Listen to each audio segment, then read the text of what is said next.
Ilang araw na nakalipas matapos matupok ng apoy ang bahaging ito ng Maharlika Livelihood Complex, pasado alas 9 noong Sabado. Patuloy pa rin ang ginagawang clearing operations, ngunit amoy pa rin natin ang pinsalang iniwan nito.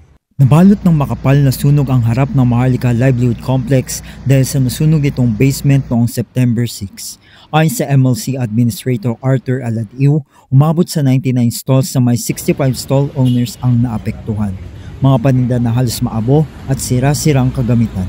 Mabilis ang naging aksyon ng Baguio City Fire Station sa nangyaring sunog.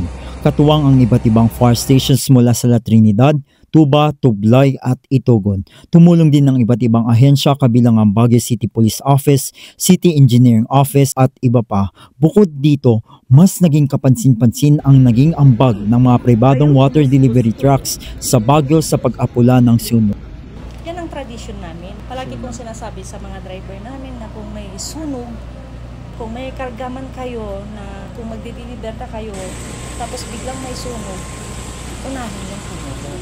Yung sayangin yung ikarga at saka yung kikitain. Ilang na rin kami mga natutulungan na nasusunugan na lang. Ay, thank you. Masaya na kami. Nagumastos kami.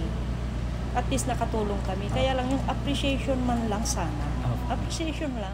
Bukod pa sa NFB Water Delivery, marami din silang umanong nakasama na water delivery trucks ng gabing iyon hanggang matapos ang sunog ng madaling araw.